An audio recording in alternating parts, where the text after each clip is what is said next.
if we are walking in front of each other in the mirror-wise, this system is called parallel system. Ak takto kráčame oproti sebe, ako keby zrkadlovo, tak sa to volá parallel system, paralelný system. So the normal walk is a parallel walk. Čiže taká tá bežná tangová chôdza v páre je paralelný systém. And if I want to go outside and walk outside, if I want to go to the left, I leave in front of my partner with the left foot, continue to step. Ak partner chce ísť mimo partnerky, robiť chôdzu mimo partnerky, tak môže ľavou nohou vykročiť vedľa partnerky a pokračuje v chôdzi po pravej strane partnerky, po svojej ľavej strane v objatí. And coming back with the left. A takisto ľavou nohou sa vráti do chôdze oproti sebe v paralelnom systéme. Okay. So the same works with the right side. To isté platí pre pravú stranu. I go with the right out.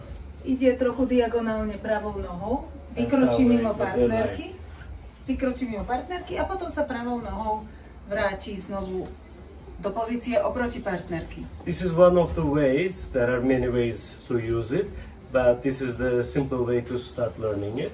To je možno taký najjednoduchší systém, ako sa naučiť chôdzu mimo partnerky. And the important thing when you are walking outside of your partner is I am trying not to pass my partner. I am trying to stay in front of her. Partner sa snaží neísť až za partnerku, aby stratili kontakt, alebo aby partnerka sa zaklonila v objatí, ale snaží sa stále byť predo mnou, oproti mne. V tej pozícii, ako sme boli, keď sme začínali. Same for her, she is also trying to stay in front of me. A ja sa takisto snažím, aj keď partner vykročí mimo mňa, udržiavať s ním kontakt. Čiže nezostanem otočená niekde mimo neho, takto, ale zostávam orientovaná na partnera. Okay. So for the cross system, or you want to? Pre partnerku vlastne platí to isté, pokračuje v chôdzi, ako keď sú partneri oproti sebe, nič na tej pozícii nemení, akurát, že myslí na to, že chce zostať s partnerom a tým pádom jej objatie sa prispôsobí tej zmenenej pozícii chôdze. Okay. So for the cross system, we are not having the same legs free, but not the mirror-wise, but the opposite ones. Keď kráčame v cross systéme, tak nemáme vlastne voľnú nohu tú, ktorá je oproti partnerovi, respektíve partner nemá voľnú nohu v zrkadlovej pozícii, ale máme každý voľnú napríklad pravú nohu, čiže partner má voľnú pravú a kráča pravou, alebo ja mám voľnú pravú a kráčam pravou.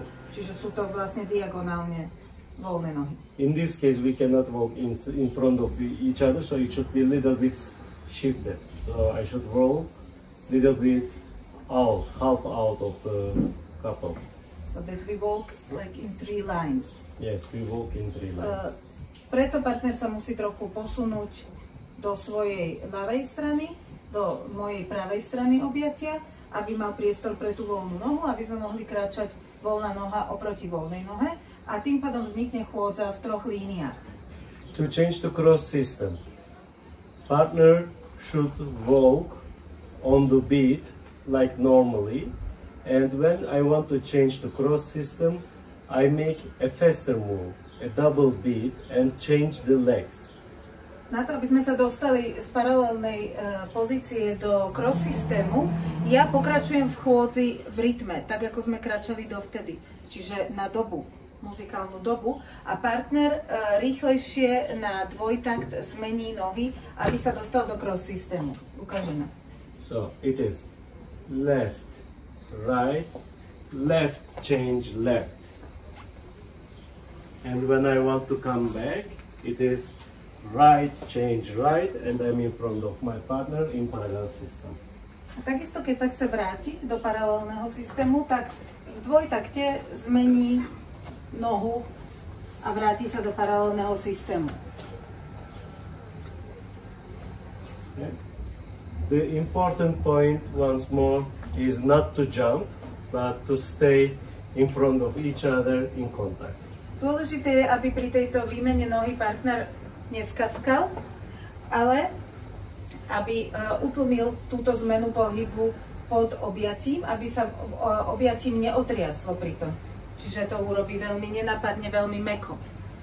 A ostávame oproti sebe v kontakte s partnerom. Teraz vám to ukážeme ešte raz na hudbu.